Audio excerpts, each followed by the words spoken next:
Bonjour, alors nous continuons notre approche du Yoga Sutra euh, et nous en sommes au cycle des pouvoirs.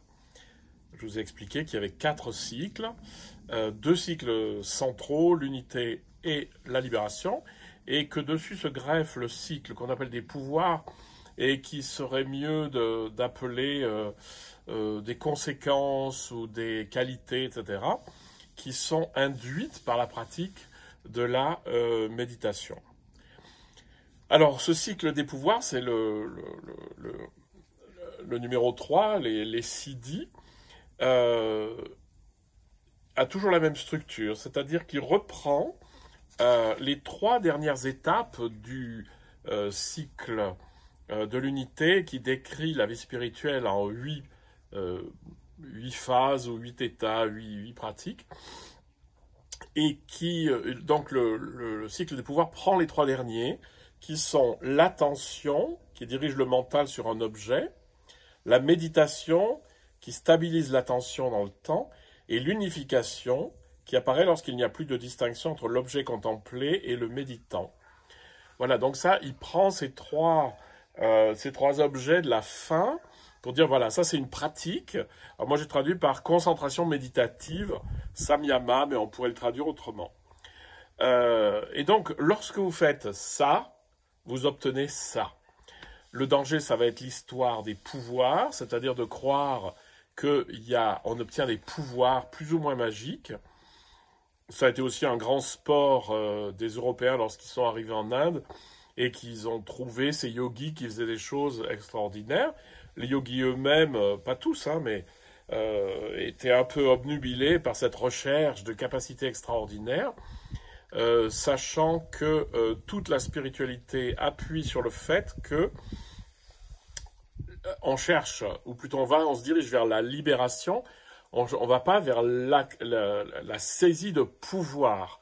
Parce que la saisie de pouvoir, c'est complètement égotique, et la libération, c'est justement la libération de l'ego. Donc, très important de voir que il va falloir comprendre les pouvoirs autrement que par des espèces de capacités qu'on s'approprie. Alors, ce qui est intéressant, c'est que ce texte qui quand même dit des choses intéressantes, ce chapitre 3, il y a quelques versets qui sont ajoutés et qui remettent un peu le bateau dans le bon sens, hein. Du genre, ces pouvoirs fascinants sont des obstacles sur la voie spirituelle.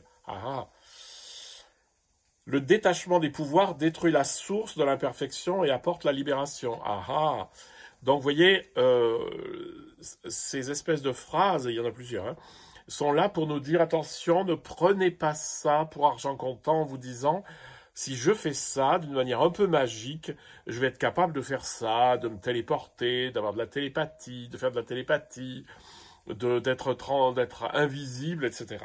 Bon, donc ça c'est un peu les mises en garde qui nous permettent de lire les passages des siddhis comme qu'est-ce qui se passe en fait, quelles sont les conséquences dans ma vie de tous les jours. Et alors là, c'est intéressant, c'est que du coup, il y a des aphorismes qui, si on les lit sous l'angle symbolique, deviennent beaucoup plus intéressants. Par l'observation, on connaît la pensée des autres. Alors c'est l'observation des comportements de tout le monde. On connaît la pensée des autres. Évidemment, si je suis posé en moi-même, dans un espèce de détachement de moi-même, de mon ego, de mes conditionnements, et que j'accueille le monde avec bienveillance, c'est évident que je vais voir l'autre sans le juger, mais en n'étant pas naïf.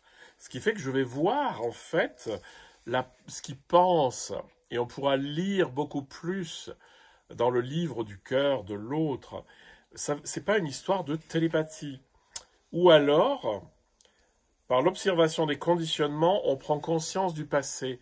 Évidemment que si je vois des conditionnements chez moi ou chez les autres, je vois aussi d'où ça vient, à partir du moment où je les ai repérés comme conditionnement. Je vous donne un exemple banal. J'étais toujours frappé en donnant des stages de chant de voir comme il y avait des personnes qui revenaient pendant 20 ans et qui ne faisaient pas un progrès. Et pourquoi ? Mais c'est parce que justement, je me dis, mais en fait, elles veulent rester dans un espèce d'état infantile vis-à-vis de la prof ou du prof. Et je me dis, tiens, ça c'est un conditionnement intéressant. Et en voyant ce comportement, ça me permettait de voir, ah oui, c'est peut-être ça. Donc ça, c'est ce que l'est dit. Par l'observation des conditionnements, on prend conscience du passé. Ou alors, lorsque l'esprit et le corps sont immobiles, ils deviennent imperceptibles pour les autres. Il ne s'agit pas de devenir transparent, invisible, comme la cape d'invisibilité chez Harry Potter, mais en fait, lorsque je suis posé et qu'en fait je ne suis pas agité, je suis simplement dans l'accueil du réel, vous vous rendrez compte que les gens ne vous voient pas. Parce que les gens ont un focus très très court, très petit, et ne voient que ce qui sort de l'ordinaire, ce qui s'agite. Donc en fait, vous passez inaperçu, c'est ça que ça veut dire. Voilà, donc ce cycle des pouvoirs à bien lire comme cycle finalement des transformations que ça provoque en moi. Plus de finesse dans les perceptions, dans l'analyse des gens, etc. Et, je vous l'ai dit tout à l'heure dans la vidéo précédente, l'idée de s'élever au-dessus de l'eau, de la boue et des épines, ça dit bien ce que ça veut dire, c'est de se délivrer en fait du carcan des conditionnements, des émotions, des passions, etc. C'est évident par la méditation. Donc voilà, lisons bien ce chapitre comme il faut.